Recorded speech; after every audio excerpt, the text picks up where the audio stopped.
Hey, welcome to Coach's Corner, everybody. I'm your host, Coach Tripp, here on the episode of Four Wheel Drive every Wednesday. Billy and I, and usually Blaze Winter, who is that away. He's busy, so he usually joins us. And, of course, the other two guys in the four-wheel drive. Right above me, there's J.D. Kimmel, and there's Timmy Green right above me, first-round pick of the Atlanta Falcons. And now who has ALS and runs a podcast, Nothing Left Unsaid, a great podcast. So, wherever you get your podcast, check that out.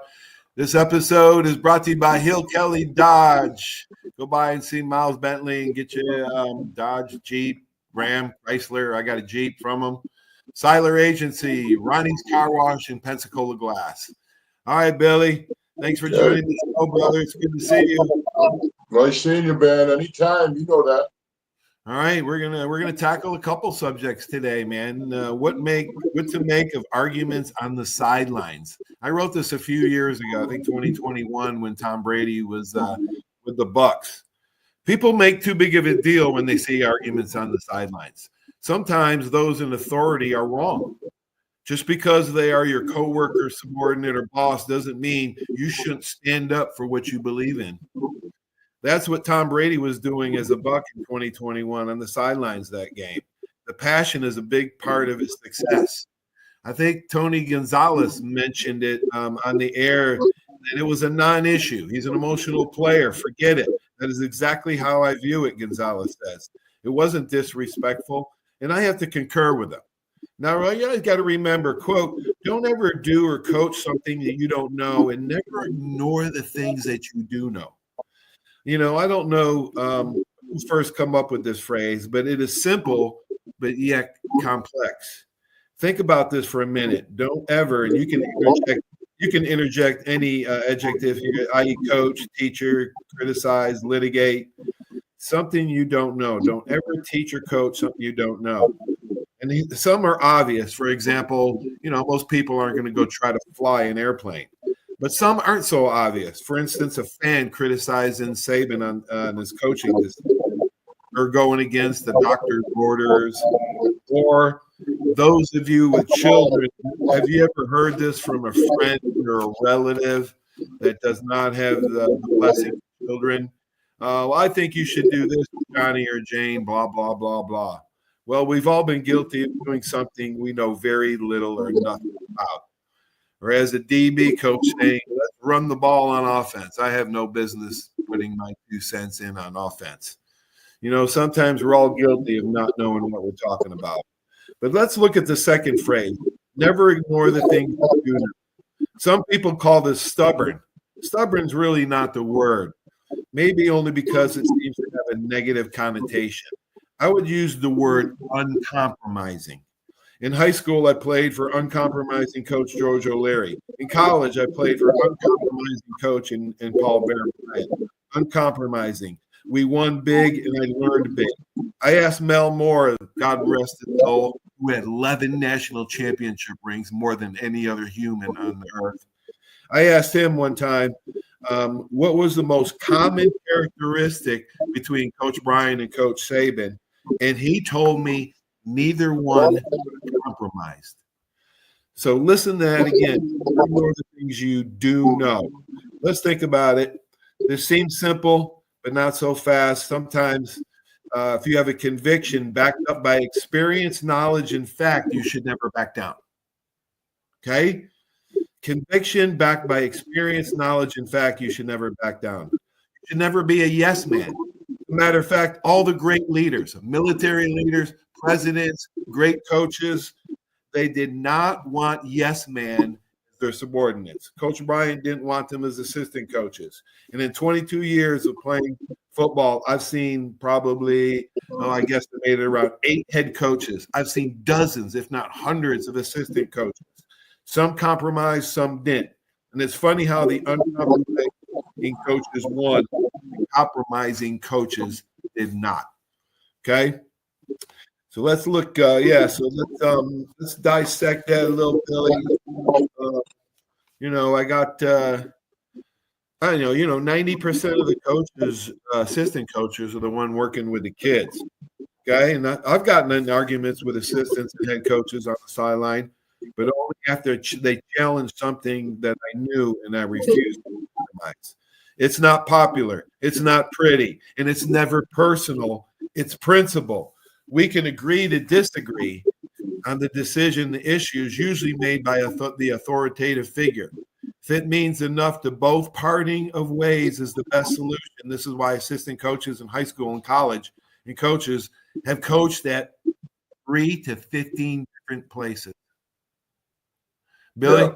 I've seen it. Even good coaches move around, but a lot of coaches have coached at 5, 7, 8, 10 places. Most of them, most NFL coaches have that on their resume. Yeah. That's a lot of it's got to do with his records too. I mean, winning is paramount in almost every level. And when you add the intensity to what's going on in the game, there has to be arguments at some point. Now with all the media and with everything, the cameras and the way that everything is scrutinized now, you see more of it. But it was no different back 20, 30, 40 years ago. There was still those disagreements. And then you got to understand, and a great point you made, a great point is it's not personal. It's in the heat of the moment, and we've all been involved in it.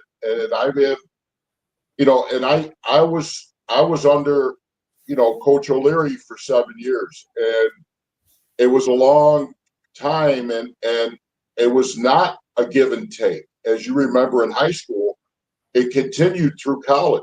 It was even worse then.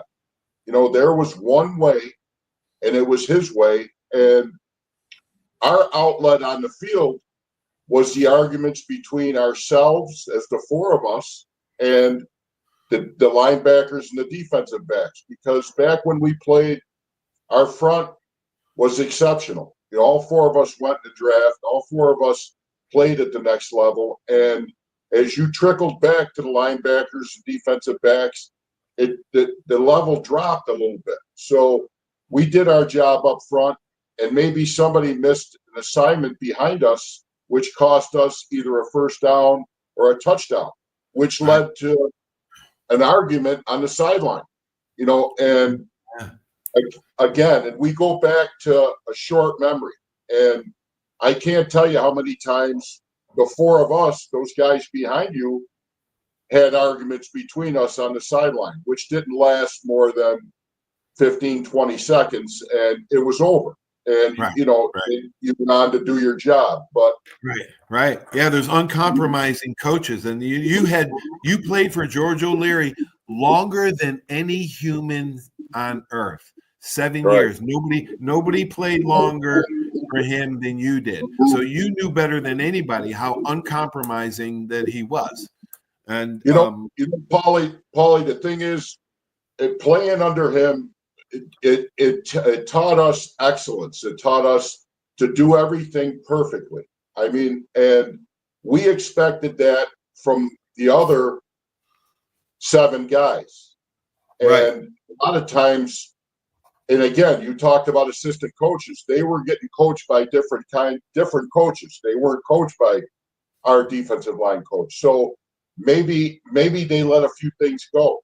And when we talk about arguments, we talk about, somebody not filling the gap behind you, maybe a DB not in the right coverage, maybe, little things that maybe led to 4 or 5 yards, maybe a first down.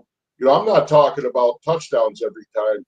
Yeah. I'm talking about perfection. And that's what Coach demanded. And we turned around and demanded that of everyone else on that unit. That's what I wanted. That's what I want to get to, Billy. That's the point of one of your stories, I think. Did he get frustrated with the compromising ways of other assistant coaches? Did the other assistant coaches not do their job, I think, to his standard? Did that frustrate him? And tell the story about he got so frustrated he come down from the skybox, come down. Tell that story, man.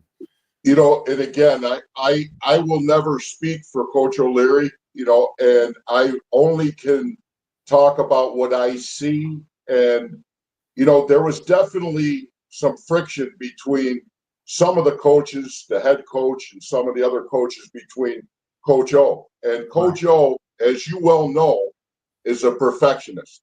Right. I mean, everything there's a guy that's in the office at 4:35 in the morning, didn't leave till midnight, 1 o'clock, and at a lot of times stayed all night in his office. And I'm talking about an 8x10 office. That's the size offices these guys had back then. Now, going back to the Colgate game. Now these two stories intertwine. Now, back when Syracuse used to play Colgate back in the early years, it was a big rivalry. I mean, it was a huge rivalry.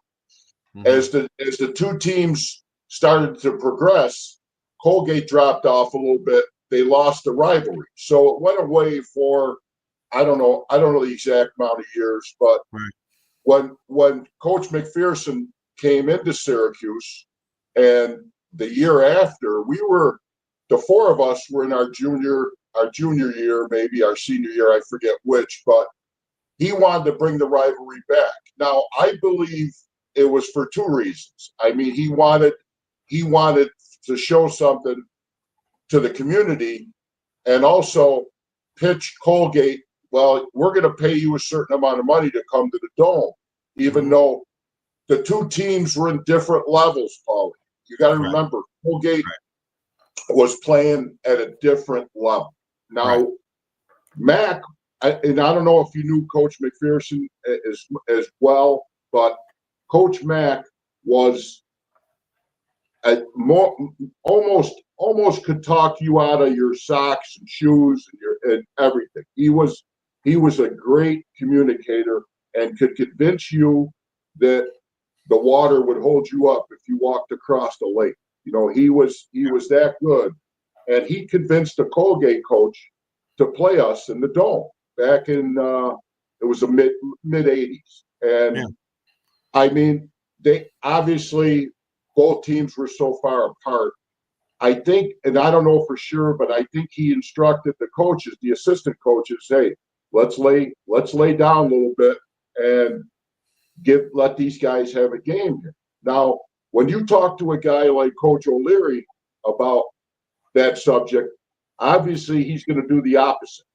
Now, that week of practice was a hell week, and he wanted to make sure that we did everything as mean and nasty as we could. And fast forward into the second, by the beginning of the second half, they lost, I think, 7 or 8 players off their first starting two teams, including two quarterbacks were put out. They had a receiver at quarterback. I remember their head coach yelling across the sideline, what's going on here? I think we had a running clock in the last quarter, and it ended up being, I don't know, some astronomical number. But it after that caused a rift between, I think, and I don't know for sure, but between the coaching, especially Coach O and Coach McPherson. And after that game, he was put up in the press box. Coach O'Leary was instructed to go in the press box, which he was I bet he was livid with that. It was like sentencing him to 30 years in prison. Okay, so the whole rest of the next week was hell, and under his breath he kept because he wanted to be right there. So when we came off the field. He had to talk to you. Yeah, absolutely. I would never go to the press box either because I needed to be on the sidelines to talk to him. Yeah, I bet he was livid. Whether it was good or bad, he'd straight. There was always something that could be improved on. It didn't matter if we were 3 and out or not. There was some problem, and he'd be standing right there, turn around, the four of us be sitting together. And he'd make some remark or whatever it was, but he wanted to be right there. But so the game comes up, and we're sitting on the sideline. I'm sitting next to Jamie, and of course, Blaze is doing something. Timmy's wandering around. I'm sitting next to Jamie. Jamie's laughing, going, "God, this is like being at a this is unbelievable." He goes, and I'm Not getting yelled at every time you come off the field. You're not getting yelled at. Right, and no lie, he's sitting next to me, and I'm staring up across the field up to the press box. Right, so I'm looking. I can always see Coach O's head. Like up there. That white hair. The white hair. Right, no hat on. No. Yeah. So I happen to look up, and Jamie's laughing next to me, and he's talking. We're off the field, and I'm looking at him, going, "Geez, I don't see him. I don't see him." Sure as shit, right? I turn to the left out of the tunnel. He comes out. His face is brighter than I've ever seen it before, and he comes right through. The game is going on. He comes right through the end zone. Right.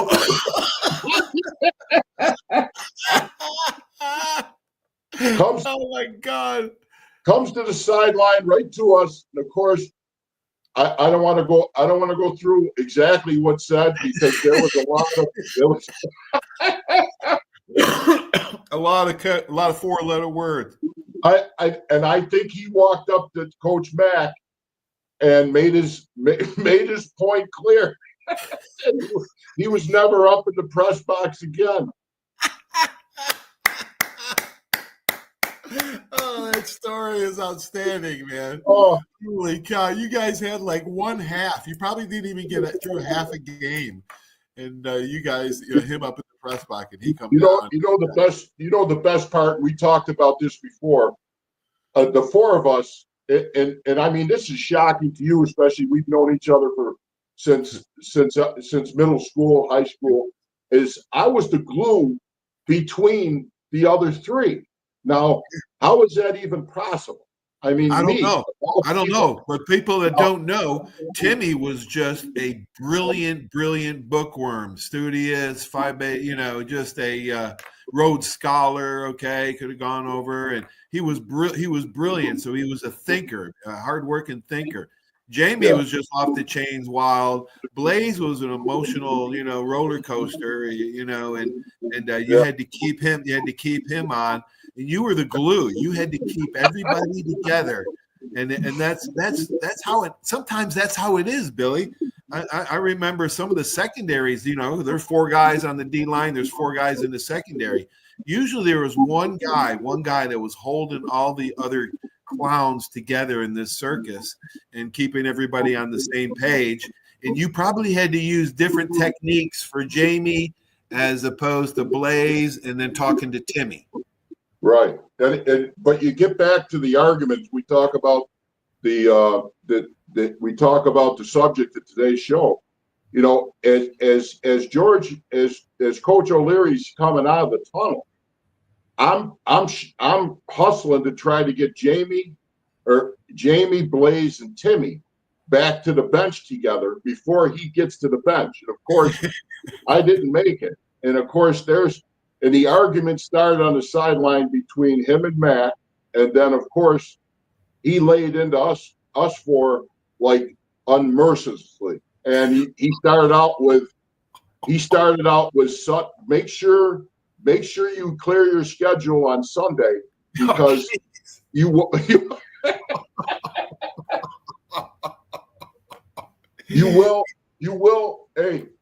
run till you puke, and then we'll start over. So wow. So he's arguing with the coaches, with the players.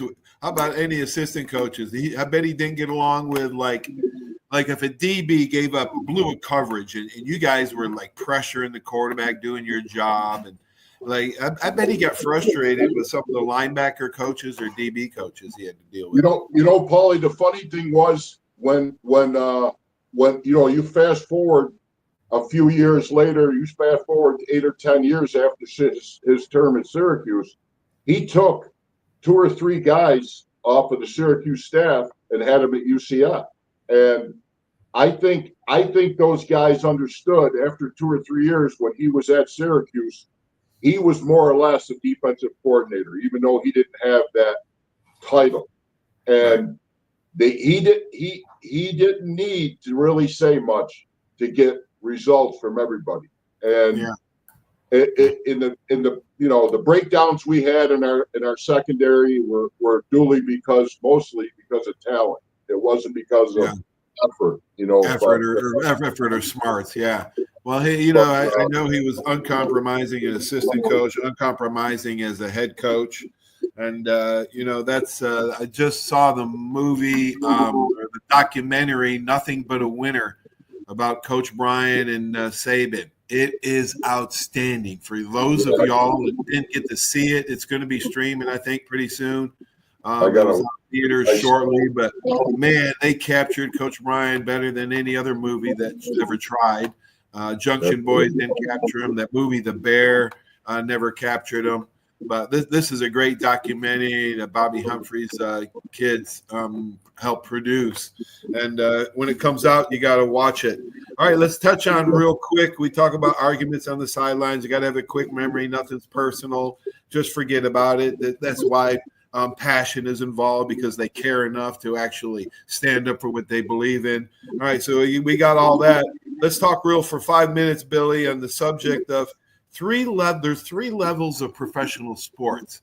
And I remember Ben Bates, who's like the Crash Davis of mini tours for years, lived here in Pensacola. And I went out golfing with him, and he told me, Trip, there's three levels. There's your elite guys that can win every single week, that are winning majors, and just your top 10, 15 guys. And then there's your guys that are good pros. They'll win one or two tournaments in their career, but they make a lot of cuts. They're just steady Eddie that been on tour for years.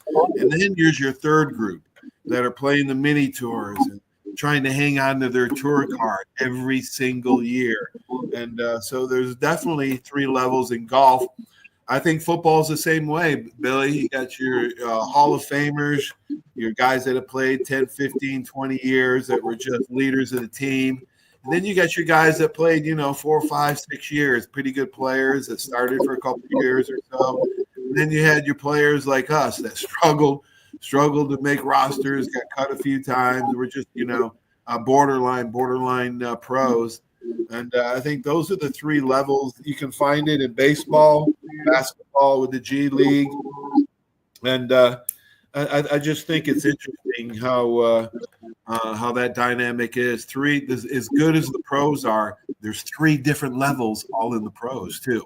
Yeah, it's true, because you look at golf. We could take football. Every sport has it, but you look at, and I look at this live thing at golf, and when they come up with live, the Saudi tour, and how that made a lot of those guys that were trying to fight for their card every year and keep their families fed, because if you don't make a cut, you don't get paid. And a lot of them guys went to live, and people don't understand. And I'm in the middle as far as whether I would take the money or whether I would not. But if you got 2 or 3 kids and you're guaranteed a certain amount of money, and you're one of those struggling guys that are in group 3 you talked about, where you're trying to fight your way through, that guaranteed money is going to help you at least feed your family. But set you for generations, set you for wealth for generations. Right. When you look at football, you look at,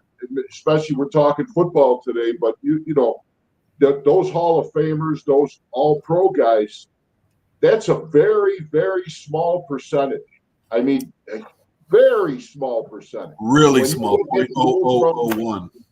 You look at the overall percentage of all NFL football players, the biggest percentage is in that group 3 category. That's where the biggest percentage is. Right. The higher you go, the higher you go, the smaller circle it is. Everybody's fighting. 90% of these guys are fighting every year to keep a spot. And you know it, I know it, we've been there, so. Yeah, the elite of the elite. Maybe that'll be a subject next week. Let's talk about the elite athletes. Maybe we'll pick our top 5 athletes of all time and state our case. That sounds like good. Yeah, that might be right. It'd be fun. The other thing people got to understand, Paulie, is when you talk about going into the NFL, I remember going into Dallas, and I'm looking at 900 guys brought into camp. And when you take those positions, there's 40 guys, 45 guys in each position, and you look at paper on them guys, every one of them is almost identical. So how are those guys becoming elite? How are those guys becoming Group 3? You know, a lot of it is in the right place, the right time, getting the right chances at the right time. Right. A lot of it's timing and intangibles. Maybe we'll talk about that. Timing and intangibles. Because I had good timing at times and I had bad timing at times. And that's a great point. Maybe we'll talk about that next week. Exactly. You think about when you went into the NFL, when I went into the NFL, you sit there and you wonder, I'm playing and doing all my numbers as good as that guy that's starting. You're running a 4.4. He runs a 4.4. You bench 365. He bench 365. Your vert's a 38. His vert's a 37, a 38. Right. Why is he getting the option over me? Okay, that's right. That's always been fascinating. Why guys made it right when that level's so close. Why guys made it and why the guys didn't. That's always been fascinating to me. I don't want to get off the subject, but one great example, and rest his soul, was Ray Seals. Great example of that. There's a guy that had, a lot of things go his way, to where he played on Super Bowl teams, and they picked him up from the Syracuse Express. For Christ's sake, I mean. It's all about being in the right place, the right time. I believe. I don't think it's so much who you are, but where you are. That's true. That's absolutely true. All right, Billy, great show. Thanks for contributing your expertise, and have a great week. I want to mention to everybody that they don't want to miss Saturday's show. My teammate and roommate, I roomed for a whole year with Dan Rashovich, linebacker in Canada. He played 16 years in Canada, second most games in CFL history on defense. We'll talk with him Saturday. Everybody, you don't want to miss Raz. I called him Raz. Listen, Paulie, 16 years doing anything. Take away football, but anything is phenomenal. He's a linebacker. Billy. He's a great story. Hey, he was my best friend on the Toronto Argonauts that year. We had a pretty good year. We had J.C. Watts, Conridge Holloway as our quarterbacks. Nice. Give him my best. Stay tuned. Stay tuned Saturday for that show. Billy, have a great sports week, brother. Love you. I'll see you soon. Okay, so long. Hey, man, thanks for watching the show. Stay tuned for these great messages. Without our sponsors, just wouldn't be possible. We have some more advertisers coming up next month. We're going to talk about those. Thanks for watching. So long, everybody. See ya.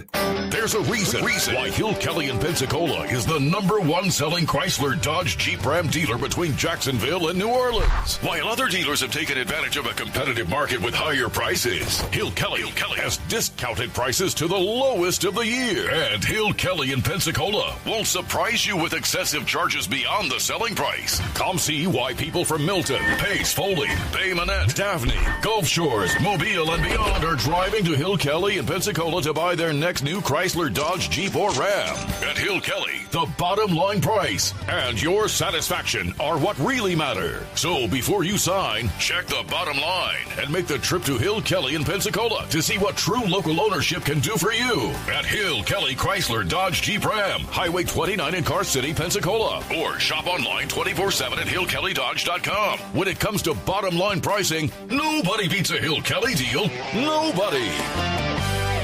75 years of service in high tech today. It's Pensacola Glass Company at 433-8348. High tech is a term often applied to advanced services and products in today's marketplace. And today, glass is much more than a simple painted brittle, see-through stuff we hit baseballs through when we were kids. Glass is now a product with unique flexibility in both performance and application. And Pensacola Glass Company is growing right along.